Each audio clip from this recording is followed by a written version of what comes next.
Ellen, 60, left with a briefcase, visiting Mike. Sam, not Mike, picked her up. Ellen vanished. Her boss at Sugar's Diner grew worried when Ellen didn't show up for work. A text from her phone read, "Leave me alone, I'm done." This was unusual for Ellen, who rarely texted. The next day, her daughter filed a missing persons report. The search for Ellen had begun, but the truth would be far darker than anyone imagined. Ellen had recently broken up with Sam and moved in with Mike Brockman, a friend from Sugar's Diner. Her family warned her about Sam, claiming he was dangerous. Mike told police that Ellen had called him crying, saying Sam had tried to mess with her. Detectives now had two suspects: Sam, the jealous ex, and Mike, the new friend with unclear intentions. Ellen's life had become a tangled web of relationships, and one of these men might hold the key to her disappearance. The police began interrogations, but the truth was buried deep in lies and secrets. Mike Brockman sat in the interrogation room, nervously recounting his last interactions with Ellen. He claimed they were just friends and denied any romantic involvement. But detectives weren't convinced. Ellen's friends had hinted that Mike might have assaulted her. Mike insisted he dropped her off at work the morning she disappeared. However, his story didn't add up. Meanwhile, Sam Brammer was also brought in for questioning. He claimed he dropped Ellen off at Mike's house, but CCTV footage would soon reveal a different story. The detectives knew someone was lying, but who? Police gathered CCTV footage from the day Ellen disappeared. Sam claimed he dropped her off at Mike's house, but the cameras told a different story. Sam's truck was seen driving in circles around town, stopping at Burger King, and even heading to Omaha. Ellen was nowhere in sight. The footage contradicted Sam's alibi, raising suspicions. Detectives realized Sam had lied about his whereabouts. Where was Ellen during those hours? The mystery deepened as the police pieced together the timeline, but the truth remained elusive. Sam Brammer's behavior grew increasingly erratic. He told his granddaughter Emily that he wanted to harm himself to visit his deceased grandmother. Emily, alarmed, called 911. Police found Sam drunk at a local bar, rambling about Ellen and Mike. He claimed Ellen had moved in with Mike, who had messed with her. Sam's mental state was deteriorating, and his words hinted at guilt. Detectives wondered if his breakdown was tied to Ellen's disappearance. Was Sam hiding something, or was he just a broken man caught in a web of lies? Days later, an off-duty officer spotted Sam at Walmart. When approached, Sam panicked, jumped into his truck, and sped away. A high-speed chase ensued, with Sam reaching over 100 mph. He weaved through traffic, nearly hitting pedestrians. The police eventually called off the chase, fearing for public safety. Sam's reckless escape only deepened suspicions. Why was he running? What was he hiding? The chase left detectives more determined than ever to uncover the truth about Ellen's disappearance. After the chase, Sam took his truck to a scrapyard. He insisted on watching as it was crushed and shredded into pieces. Detectives were baffled. Why destroy his vehicle? Was he trying to hide evidence? Around the same time, Sam deposited $11,200 into his bank account, the exact amount Ellen had in her safe the day she disappeared. Sam's actions screamed guilt, but without concrete evidence, the police could only watch and wait. On February 26th, a grim discovery was made. Ellen's body was found under a bridge, just miles from Sam's apartment. Her clothes matched what she wore the day she disappeared. The body was unrecognizable, but the evidence pointed to Ellen. Medics pronounced her dead at the scene.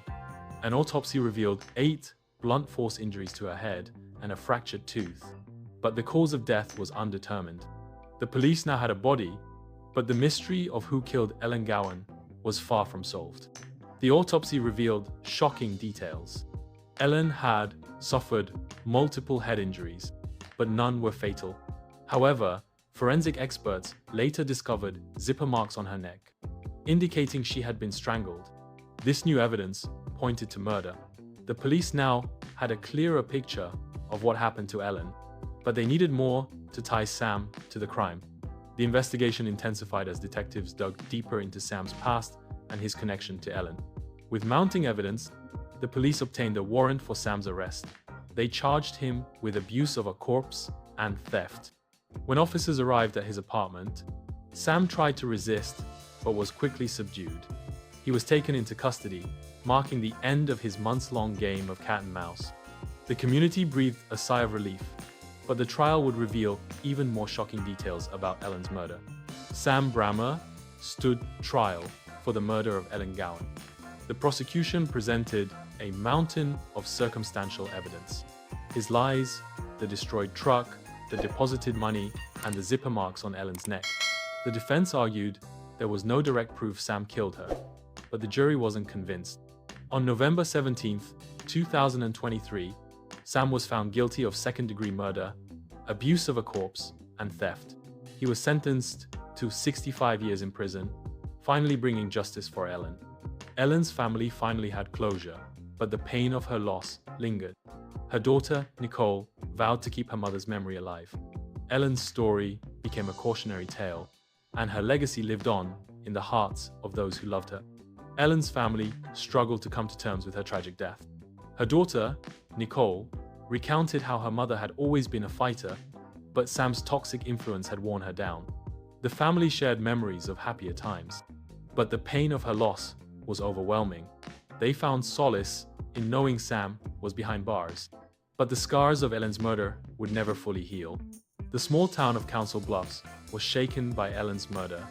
News of Sam's conviction spread quickly, and the community rallied around Elen's family. Vigils were held in her honor. Many wondered how such a tragedy could happen in their quiet town. Sam Brammer began his 65-year sentence in a maximum security prison.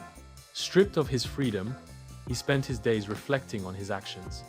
Fellow inmates knew his story, and he became a pariah. Sam's mental state continued to deteriorate, and he often spoke of Elen, claiming he never meant to hurt her.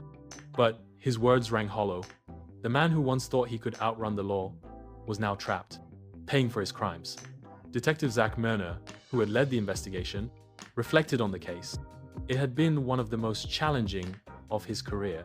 The lack of direct evidence had made it difficult to build a case against Sam, but the circumstantial evidence was overwhelming. Zach felt a sense of closure knowing Sam was behind bars, but he couldn't shake the feeling that more could have been done to prevent Elen's death. The case stayed with him, a reminder of the importance of persistence in seeking justice. The media latched onto Elen's story, dubbing it Grandfather's Horrifying Secret. True crime podcasts and documentaries explored every detail of the case, from Elen's disappearance to Sam's dramatic arrest. While the attention brought awareness to the issue of domestic violence, it also reopened wounds for Elen's family. Elen's family established a memorial fund in her honor, dedicated to helping victims of domestic violence. The fund provided resources and support for those in abusive relationships, ensuring Elen's legacy would live on. Her story inspired others to speak out and seek help, turning tragedy into a force for good. Elen's memory became a beacon of hope for those trapped in similar situations. Despite Sam's conviction, some questions remained unanswered. Why did Sam kill Elen? Was it a crime of passion, or was there more to the story? Detectives speculated that Sam's jealousy and controlling nature had driven him to murder, but the full truth died with Elen. The case served as a reminder that not all mysteries can be solved. Even with a conviction, Sam's family was left to grapple with the fallout of his actions. His granddaughter, Emily, who had called 911 during his breakdown, struggled with guilt and confusion. Sam's son, Just Brammer, cut ties with his father, unable to reconcile the man he once knew with the murderer he had become. The Brammer family name was tarnished, and they worked to rebuild their lives in the shadow of Sam's crimes.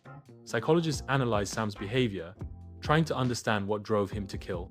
They concluded that his controlling nature, combined with a history of volatile relationships, had created a dangerous combination. Sam's inability to cope with rejection and his need for control likely led to Elen's murder. The profile painted a chilling picture of a man consumed by his own demons. Sam's defense team appealed the verdict, arguing that the evidence was circumstantial. The legal battle dragged on, but the conviction was upheld. The court ruled that the overwhelming evidence against Sam, including his lies and the destruction of his truck, was enough to justify the verdict. The legal system had spoken, and Sam's fate was sealed. From prison, Sam began writing letters to Ellen's family, expressing remorse for his actions, but his words fell on deaf ears.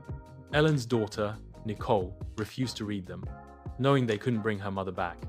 The letters were a desperate attempt by Sam to ease his guilt, but they only served as a reminder of the pain he had caused. Journalists arrived in Council Bluffs to hear Ellen's story. They interviewed detectives, family members, and even Sam's acquaintances. The interview aimed to shed light on the case and honor Ellen's memory. Ellen's family and friends began the long process of healing. They attended support groups and therapy sessions, finding strength in each other. Nicole became an advocate for domestic violence survivors, using her mother's story to inspire change. The road to healing was difficult, but they were determined to honor Ellen's memory by helping others. Ellen's family held a private graveside service to say their final goodbyes. They released balloons into the sky, each one carrying a message of love and remembrance. The service was a bittersweet moment, marking the end of a painful chapter and the beginning of a new one. Ellen's memory would live on in the hearts of those who loved her. Schools and community organizations used her story to educate others about the warning signs of abuse and the importance of seeking help. Her tragic death served as a powerful reminder of the need for awareness and action. With Sam behind bars and Ellen's memory honored, the town of Council Bluffs began to heal. The case had left a lasting impact, but the community emerged stronger and more united. Ellen's story had sparked change, and her legacy would continue to inspire others for years to come. Elen Gowan's memory lived on. Her family found peace in knowing justice had been served, and her legacy inspired countless others to seek help and break free from abusive relationships. Ellen's life was a testament to resilience, and her story would never be forgotten. Annual vigils honor Ellen's memory. Ellen's hope, a justice beacon